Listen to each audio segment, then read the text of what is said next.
War is a vile and despicable thing.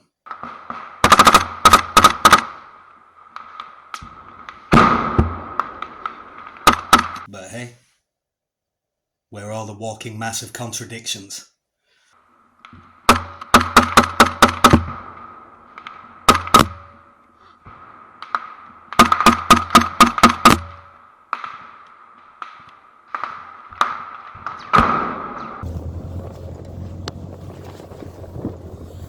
Once more to the breach, dear friends.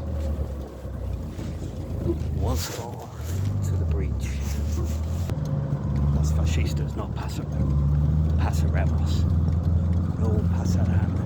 Pasaremos. And without resistance, the victories of evil will be predetermined. We must resist. Perhaps a cause is only worth fighting for when it's half lost to begin with. Do you know what I mean? Only fools are certain.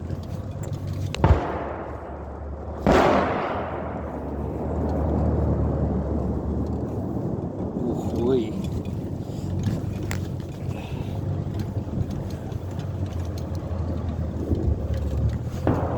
An unmerciful monkey farmer, that's Sadist. I'll leave it there. It's about to get a whole lot louder.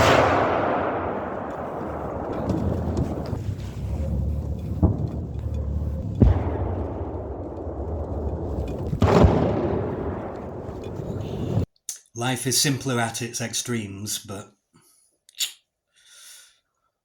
it's usually a little more complex than we give credit for.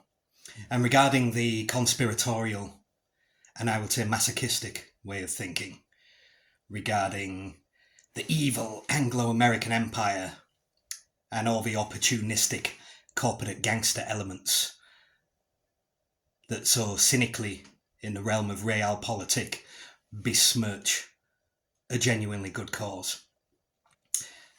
I know very well that way of thinking because I used to subscribe to it. I spent 12 years in the palm shade of paradise, engaged in tropical amity.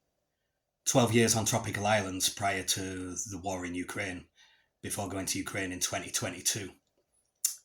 I understand that mentality all too well, but it's not enough for me, considering that the democratic free world is being menaced by totalitarian hellscapes: Russia, China, North Korea, Iran, Hezbollah, and Venezuela.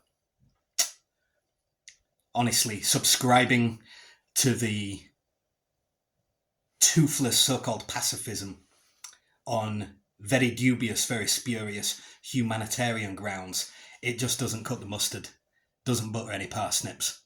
War is bad. The Anglo-American empire is bad. Ergo, Russia, China, Iran, North Korea, and Venezuela are good, or victims, in the form of, certainly regarding Hezbollah and Hamas. They're the victims of the democratic free world. No. Masochism sold by sadists and pushed along by such talking head whores, whoring for prominence, who'd pay for the pleasure of selling themselves. Dubious cretins such as Russell Brand and George Galloway, and Brand's sickly, nauseating, sickening amanuensis in Johann Dirty Harry, one of the most disgraceful journalists in modern times. No, I don't subscribe to that belief. The only bad thing about a potential war in Venezuela is going to be if the humanitarian crisis is actually worsened as a result of regime change and intervention, because unfortunately Russia, China, Iran, North Korea, and certainly Hezbollah, these countries don't want to give up their foothold in the Western Hemisphere. They will not surrender their landing ground in the Americas lightly. And unfortunately, because of the food distribution networks being in the hands of potential warlords in the Venezuelan military, who also control most of the arms, there is, of course, a concern, a very real concern, that the humanitarian crisis will be escalated by full-blown anarchy, and that whatever follows Maduro will be just as bad. Let's hope that's not the case. But Maduro also has to go. And if it does escalate, it will simply be because, well, not simply, nothing's ever entirely simple, but it will be because Russia, Hezbollah, and Iran and Cuba do not want to lose their proxies and their power in Venezuela, in their foothold in the Americas, their landing ground in the Western Hemisphere, in the event that our geopolitical warm war ever heats up to full-blown thermonuclear catastrophe. Let's hope not. But that's a real concern. That's a real humanitarian concern. But put something real behind your words. If you're not in war zones and disaster zones feeding people, delivering medical supplies, or performing first aid, or helping as regards the food, the necessities in life, medical supplies, whatever it may be, if you're not actually putting something real behind your words have the warmth and solidity of graveyard mist. So I'm not having it from people in the palm shade of paradise saying, oh, you're just a jackbooted fascist. What, because I align myself with the Mango Mussolini as regards Venezuela? They're the Russian landing ground in the Americans. They extradited two of my brothers from Colombia, compañeros de Colombia, who were in Carpatska Sich. Don't give me that. If you are not personally engaged in humanitarian work, as I was before I joined the Ukrainian army, or a foot soldier actually fighting the fascistic forces of the totalitarian hellscapes, then your words are empty, meaningless.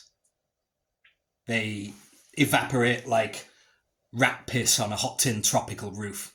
Don't tell me from Copenhagen or Bali or Goa or one of these other places that I've spent most of my adult life in, but don't tell me as you lounge in a hammock, beachside, seaside, smoking your spliffs, don't tell me that I'm some kind of degenerate scumbag and a jackbooted foot soldier of the fascistic forces.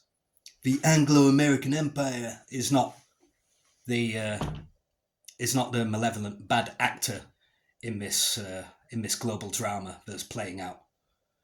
And if you want the totalitarian hellscapes to emerge triumphant, don't come crying to me afterwards. Be very careful what you wish for. Stay cool.